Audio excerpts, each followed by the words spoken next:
Welcome to The Grow Show, powered by Steel. The Grow Show is brought to you by Marty Grunder's Grow Group, where we specialize in teaching landscaping companies how to clarify their platform, grow their people, build their processes, and realize profits. Everything we teach is grounded in real experience. Our team is actively involved in the day-to-day operations of Southwest Ohio's Grunder Landscaping Company. New episodes of The Grow Show are released weekly on Wednesdays. Remember to subscribe so you never miss an episode. Now here's your host, Marty Grunder. Well, good morning, good afternoon, good evening, wherever the case may be. This is Marty Grunder from Grunder Landscaping Company and the Grow Group. Thanks for downloading the Grow Show powered by Steel. Today, I'm talking to our exciting new strategic partner. Phil Harwood from Snow Fighters is in the studio today. We were talking and we decided to record an episode. But first, a reminder, you can get the latest edition of the Grow Show delivered to your phone, tablet, or computer by subscribing wherever you get your podcasts or watch us on YouTube for an enhanced learning experience. The Grow Show is the greatest thing since Boss snowplows, Boss pusher boxes, Boss salt spreaders, and Boss snow raiders. Since we're talking snow with the snow guru right here, Phil, today, it's fitting that we give the folks at Boss a shout out. So to Jordan Smith and all the wonderful, awesome pros at Boss, thanks for helping us grow our snow removal and ice control efforts here at Grunder Landscaping Company. You truly are a partner in our success. Now on to this week's episode of The Grow Show. Phil, so excited to have you here today. I'm very pleased. Thank you. We're excited to have you as a new strategic partner with the Snow Fighters. Yes. We're going to be able to deliver what we've been doing in the Grow Group to the owners and leaders of landscaping companies, to the owners and leaders of snow fighting companies. Yes. Exciting. Thank you. Absolutely. Yeah, I'm super pumped. This is really the next chapter in the evolution of Snow Fighters. And as you know, Snow Fighters Institute was founded by John Allen, who's, if you don't know John, he's a great guy. It's like the He's godfather of snow. He really is. He Yeah. really is. The legend has it that SIMA was formed in his basement. Yeah. I think that's true. Yeah. But, anyway, John started Snow Fighters in 2010, really to create a space where snow fighters can come together and talk about the issues of the day and really network and get to know each other and collaborate, and also really get to know some of the best suppliers in the industry. So we're really pulling together kind of the best All of the that. best, all that in one place. It's been great. Well, you've done a terrific job with the business. We're excited to partner up with you. I can't wait to take some of the knowledge we have and have developed with working with landscape contractors, many who have snow removal operations. But like us, Phil, we just really weren't into snow in a real big way. We are now. Mm-hmm. And you've been helping us with that. It's just been a lot of fun. So really, really exciting. I thought it'd be cool if everybody could get to know you a little bit. Sure. So first, on a personal issue, you live in Michigan. Yes. Tell us a little bit about your family. I know you've got some kids. I know you have some grandkids. The kids have given us the gray hairs. That's right. The grandkids aren't giving us gray hairs yet, but tell us a little bit about yourself. Yeah. So I've been married for almost 40 years, which is fantastic. 40 years, long time. My wife, Cindy, has just been wonderful. Hello to Cindy. We met at work when we were in college, and we've worked several times throughout our careers, which is interesting. And of course, a lot of my clients work with their spouses. So having that personal insight is really valuable. But I have 2 grown children and I have 4 grandchildren, 3 little grandsons and a brand new little granddaughter. So Congratulations. Congratulations. So we are fellow grandpas. We can now talk about how much fun that is. I remember people saying for years that, grandkids are great and all this stuff. And I remember being like, yeah, okay, whatever. Right. They really are great. It really is. I mean, they're amazing. Right? My little granddaughter, Sylvie, when she's with my wife and she sees the phone, she says, "Ka-pops," which means call pops. Nice. And then she gets on the FaceTime, ladies and gentlemen, and she just looks at me and smiles. And then once in a while, she just takes a hand up and waves. And I mean, it's just like, yeah. And if you're done playing with them, you can hand them back. Yeah, exactly. Yeah, exactly. So it's just been great. But I think for me, and this ties into a little bit of what you were inferring, the grandchildren give my life so much meaning. Mm-hmm. Sure. And these snow removal companies that you work with, the landscaping companies that we work with, to have a why that is there, that's important, isn't it? Absolutely. Right. It's essential. Yeah. It's foundational. If you don't have a why, I think it just becomes hard to get up and do some of the things. I mean, snow fighting is difficult. It can go from, you can be asleep on your couch for a month and then for a week you get hit nonstop and it's emergency service and you're out there doing all that. Well, that's absolutely right. And I think that's the right way to see snow removal. people always relate snow and ice management services to snow firefighting. Yes, Snow fighting, right, firefighting, right. because it is an emergency Right. service and you're on call all winter. Right. And there's a burden to that. Right. And when there's activity, you have to go. You have to Right, drop what you're exactly. doing. If you're in church, you have to leave. Exactly. Sorry, Pastor. Yeah, I'm out of here. I got to go fight some And snow. that's what it is. And, the people that see it that way really have the ability to kind of get away from that negative aspect of, oh, this is something, an obligation. This is a pain. I don't like this. We have learned that ourselves. And you really have to embrace it. Yeah. And the companies and I really have run into more and more companies through my association with snow fighters and with SIMA, where people just love snow. Yeah. And the reason they love snow isn't because they have to stay, have to get out of bed and leave their families for 3 days. Right. But because they're doing something super valuable and in an emergency environment. And if you do it well, it's very rewarding. And I think that's something we'll touch on here again a little bit, but it goes to the why, like we're talking about. And, it's just an important part of our business, having a motivation behind it and the story that you tell. Because if you lament snow removal, if you complain about it, you're giving your entire team license to do that. Right. And you're never going to be any good at it then. Yeah. No, you're not. Let's dig a little bit deeper into you. We have a lot in common, but we also have a lot that's not in common. Mm-hmm. I barely graduated from college. I was not a very good student. You were an outstanding student. You have your MBA from Michigan State University. You recently completed law school. I did. You are a very smart guy, so it's good. Now we've got you and Vince to balance out the dummy in the group. Tell us a little bit about how you got to where you are, because you have a really cool background. Mm-hmm. Tell us a little bit about your work history. Well, I appreciate all that, but degrees don't equate to smartness or success. No, that's true. You have to apply what you learn. But you got to have some smart people next to you to do some things. Sure. So, I grew up in a family business, so I've worked ever since I was a little kid.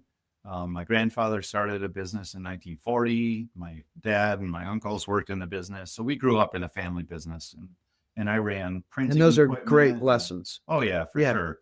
And I played sports and I had a normal life, but I always had work. Yeah. Work was it was an essential part of my, life, even as a little kid. And so I just grew up with that work ethic.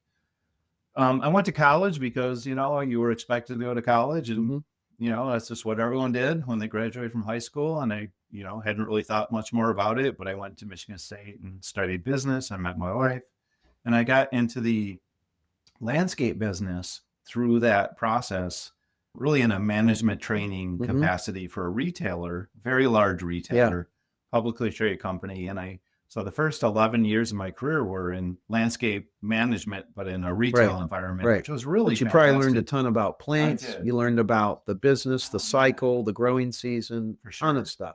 Insects, soil science, the whole thing. But then really the rest of my career was in the contracting world. So really the landscape management, commercial, residential at the very high end, estates, big snow operations. And that was really the second chapter of my career. Yep. And the third chapter of my career was with consulting. And I've been a full-time consultant in the industry since 2008. Right, exactly. And I've read your columns for years, and I've always admired your pragmatic and very thoughtful approach to things. You then went on to law school. And tell us a little bit about what that's done for you. Yeah, well, the inspiration to go to law school to begin with was because a lot of my friends who are my age were saying, "You're crazy. What are you doing?" Right. But my consulting work has really moved into helping business owners transition their businesses to their children, or to prepare to exit. Right. That was really the motivation. But the knowledge I've gained is super helpful in terms of reading contracts and helping negotiate through issues and understanding. Sometimes I'm the bridge between the attorneys that my clients are working with and the client saying, well, help me understand what this attorney is saying. Right. And I can understand exactly. it, and I can point them in the right direction. Right. So exactly. It's been pretty cool. Well, it's awesome. And it's awesome to talk to you. You bring a perspective that we don't have here. One of the things I always like to ask longtime industry veterans like yourself, I recorded a recent edition of The Grow Show with my brother, Rich, and it was probably mostly comedy, to be honest with you. And we were talking about some of the funny things that happened, like the day the trailer passed us on the right and went through a garage door, things like that. Tell us a funny story. It's never happened to me, by the way. I hear you. I know it has. You're lying. Your nose is growing, Pinocchio. Tell us a funny story, because I know you got a bunch. I do. I could write books and books on crazy things, but one of the things that if you really want a self-deprecating story, Yes, we want a good one. We want a funny one. So if you want the full version, it's going to require an adult beverage and maybe a Okay. campfire or something. Next time we do an event, we're going to do that. We're going to call it Phil Unplugged. I'll give you the quickie. Yeah, that sounds good.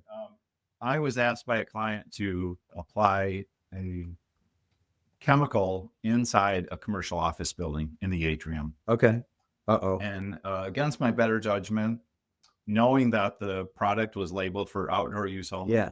I went ahead and did it because the culture of the company was never tell a customer no. Okay. Always say yes. Oh, wow.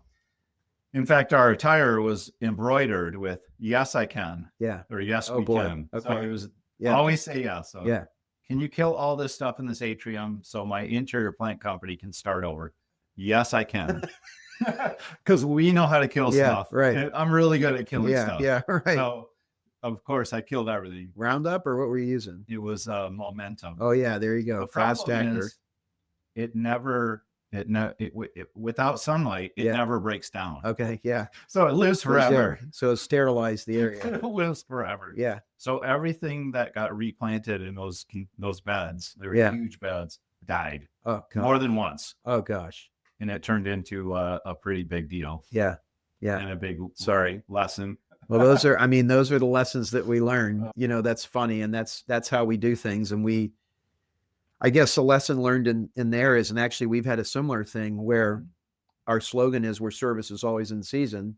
And a few years ago, Phil, if a client wanted their lawn mowed on Wednesday, but the one right next door wanted it done on Thursday, and the one a street over wanted it on Friday, we would go into a neighborhood on 3 different occasions, because it's where service is always in season.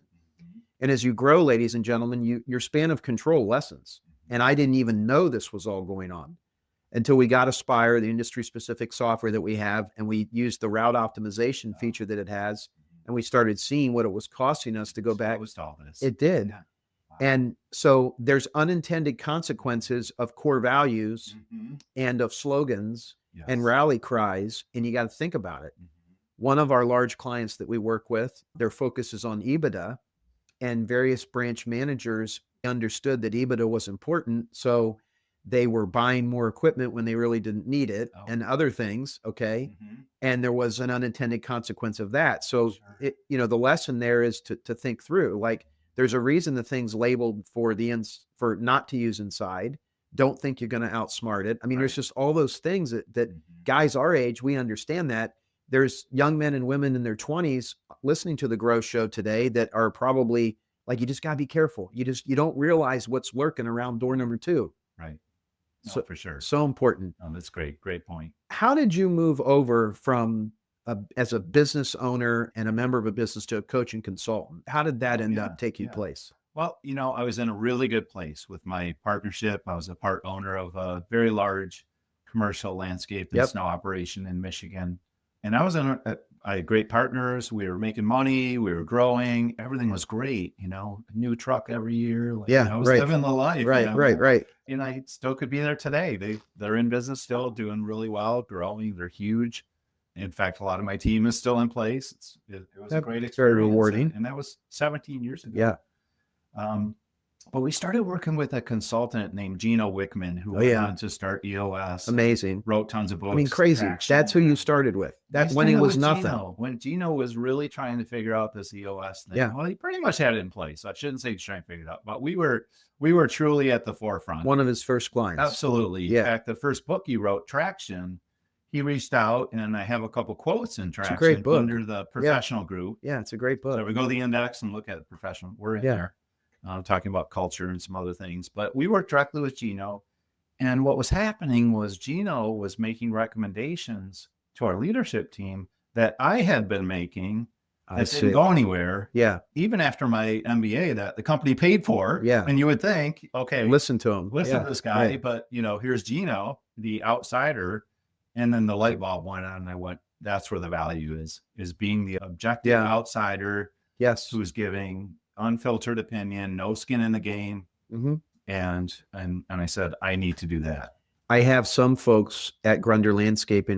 There's probably more than I realize that watch the Grow Show and listen to it. So some of you don't repeat what I'm going to tell you here, but we used to have a local football coach speak to the team every year. Mm-hmm. And I did it for about 5 straight years. And religiously, I would meet him the week before at Neil's Heritage House, which has since closed, but it's a local, like, really nice place to have a business lunch. And coach would say, okay, what do you want me to tell your team? And I would say, well, I've tried getting this across, but it's not getting across in terms of the team. I've talked about this in terms of service. I talked about this in terms of profitability. So if you could touch on all those, I'd appreciate it. Mm-hmm. And then the next week, coach would come in, he'd touch all of them. He'd figure out a nice story that got them to understand it. And then all of a sudden they'd be like, God, he was great. Did you hear what he was talking about with profitability? And I just had to kind of bite my tongue. But look, I was just trying to get better. So I'm fine. If you got the lesson from him, of course, that's fine. So it's a similar thing. Like, yes. And it makes sense, folks. Like, people tune you out. That's the value in having an outsider come in. Like, I'm a lot smarter in Las Vegas than I am in Dayton, Ohio. So true. Because this consultant came all the way from Las Vegas to help us. Right. Little did they know I'm running a business out of a trailer in the middle of, I'm exaggerating, but those are the things that happen there with the coaching. What are some of the core leadership lessons that Phil Harwood has learned through your, I guess, almost 40 years of business experience? They all sound like cliches, but it's do the right thing, do what you say you're going to do, answer your phone, be respectful, care about people. It's all that. Isn't that amazing? Those are basics. Yeah, but it's so hard. Well, that's it. I think, my book, The 9 Super Simple Steps, that's the premise of the book. And the premise of the book is the steps one needs to take to be successful in business. Mm-hmm. They're pretty easy to understand. Mm-hmm. Like, if we went in front of all you today, folks, and Phil and I were teaching, which is something we'll be doing together here, and we said, okay, if a customer calls you, what do you do? Well, everybody would say, well, call them back. Yes. But people don't do that. They don't do that. Right. And so 3 days later. Yeah. And I think we do overcomplicate. Our president here at Grunder always says, Seth, he always says there's no magical silver bullets, and there aren't. Right. And there really are a lot of things that are commonsensical about business. Any other lessons that you've learned through the years that you'd like to share? Well, I think, one of the things that's always served me well in leadership and business is to be an example and get out ahead of things. Okay. So tell me more. Show up early. Okay. Be prepared. Okay. What do you mean by be prepared? If you're presenting something, don't walk in at the last minute. Rehearse the day before. Have it figured out. Have some handouts. Role play, maybe. Demonstrate that you're really committed to this and that you really care and that it's important. Before, if it was a snow operation, and I knew our crews were coming in at midnight, I would get to the shop at 10 and I would plow the whole shop and I would make coffee and I would get the trucks cleaned off. I would just, it's 2 hours of my time, but 2 hours. But that set the tone. Yeah. So they walked in like, wow, this guy's ready. Man. Right. If I was rolling in at midnight, the gate's frozen and we can't get in. And that's so true. Yeah. And so we describe that at the Grow Group, the concept that you got to be great at the things you want your team and your followers to be good at. Right. And whether it's fair, lead. Exactly. And whether it's fair or not, you and I have both learned we have a bullseye on us and we're being heavily scrutinized.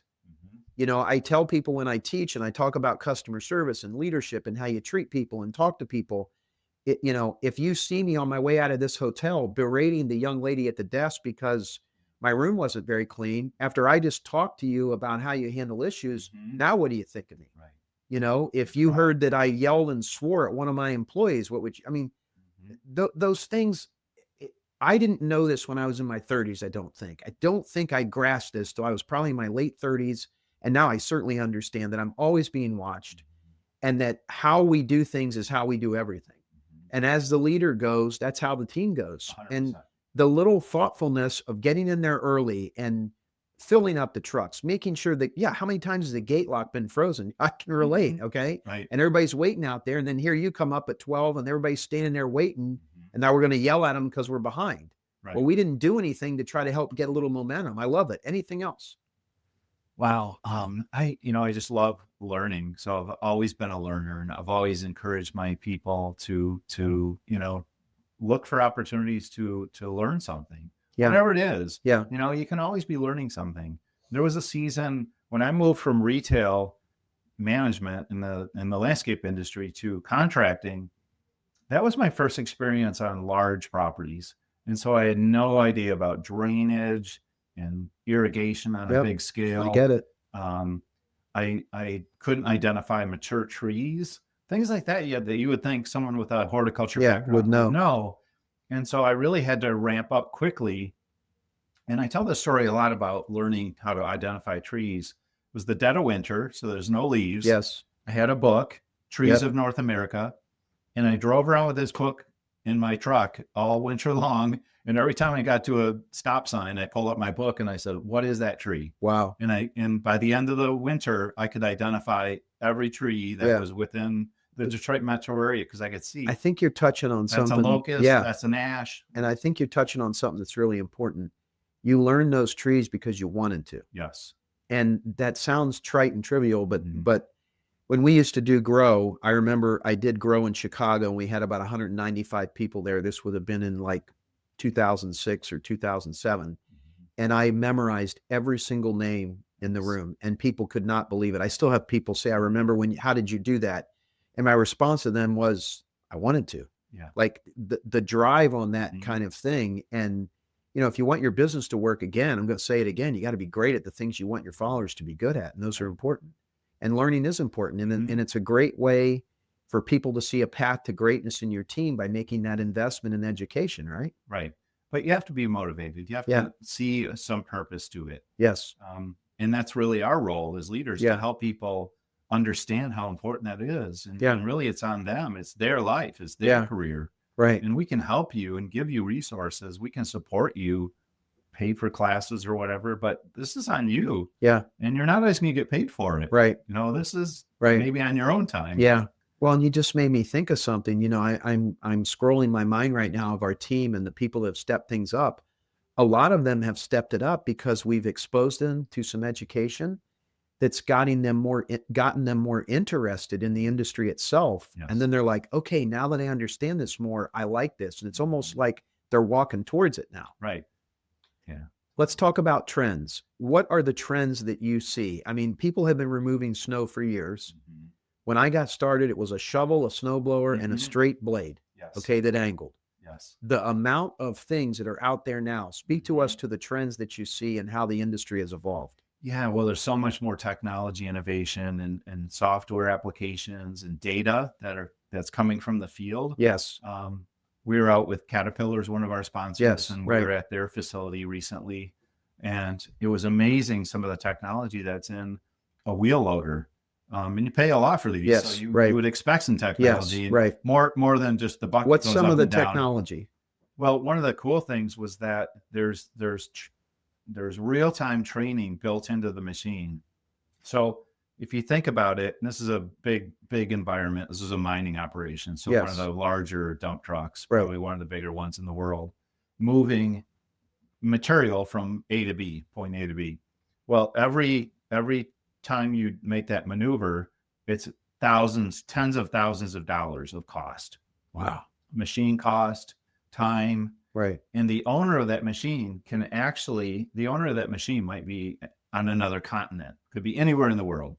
That owner might be some rich dude in Russia. Yeah, right. And they can observe that machine and every maneuver that operator is making. They could actually talk to the operator in real time.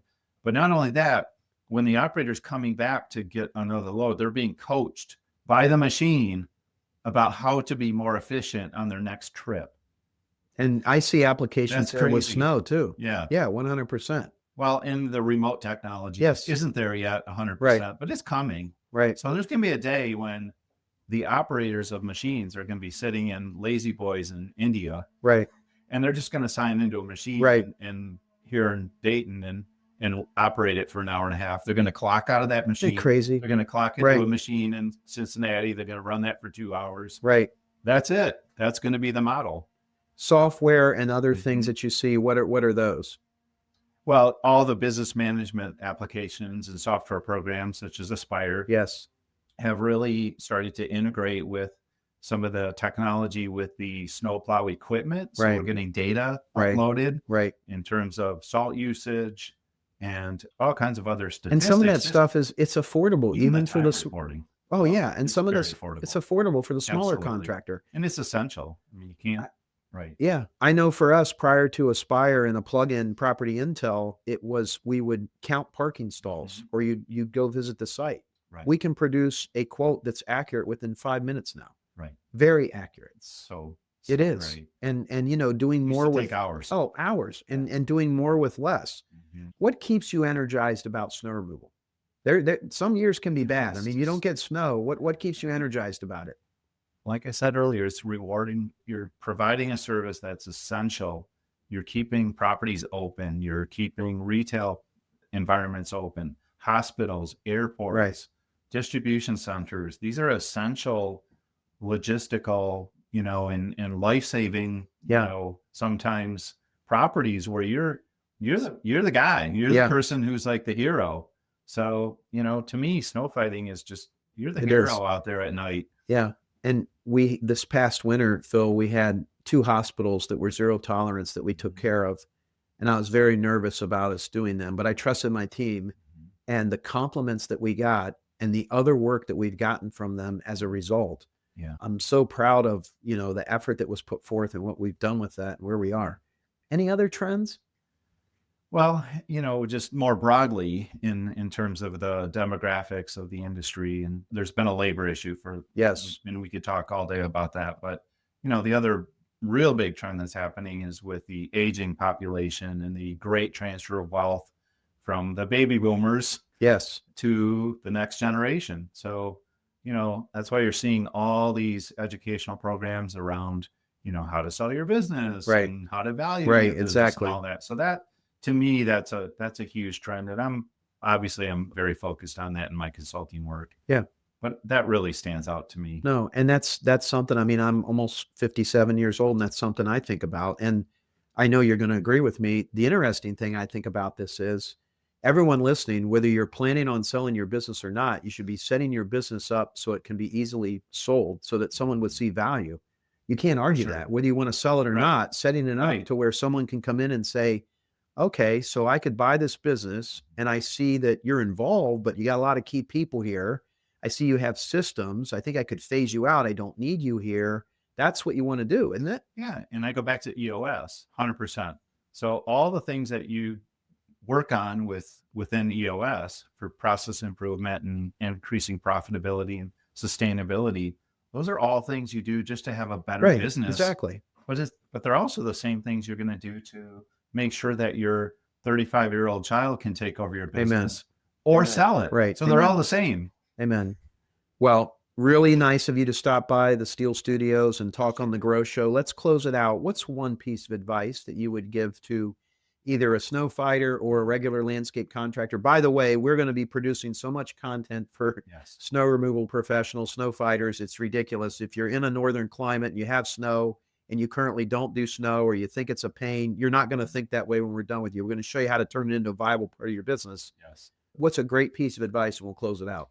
Well, since you invited me as the face of snow fighters, Yes. I'm going Yes. to talk about snow. Yes, do it. here. Because snow removal, if done well, is a very profitable business. Yes. Amen. And so, sometimes people look at all the risk involved, and all that risk can be mitigated. Not all of it. A lot of it can be mitigated. In Yeah. my previous life, our business was 50% landscape, 50% snow. Wow. Green, white. Wow. But 80% of our profits came From snow. And I see that all the time. And more companies that I'm working with are really adjusting their That's great. service mix towards snow because it's so profitable. Right. If it's done well. Right. So that's why I love snow fighters. Right. Because that's a place where you can really figure this out and take your snow business just to a great place. Yeah. Well, I'm really excited to have you as our strategic partner. I'm looking forward to getting to know you even better. You're a good Yes. man. Congratulations. Marty. Folks, that's going to do it for this week's edition of The Grow Show powered by Steel. If you haven't done so already, subscribe to The Grow Show. And if you can, give it a rating or share a comment. That helps more success-minded landscape professionals find us. And if you really want to help us, take your phone out right now and text this episode to a friend, an industry colleague, whoever, and help us tell more people about what we're doing here. Thanks for joining us this week on The Grow Show. We'll talk to you next week. Thanks for listening to this episode of The Grow Show. A special thanks to the folks at Stihl, whose support makes this podcast possible and whose outdoor power equipment makes our jobs easier every day. Remember to subscribe so you never miss an episode, and head to growgroupinc.com to learn more about our other offerings or to find more information to help your landscaping business. We'll talk to you next week.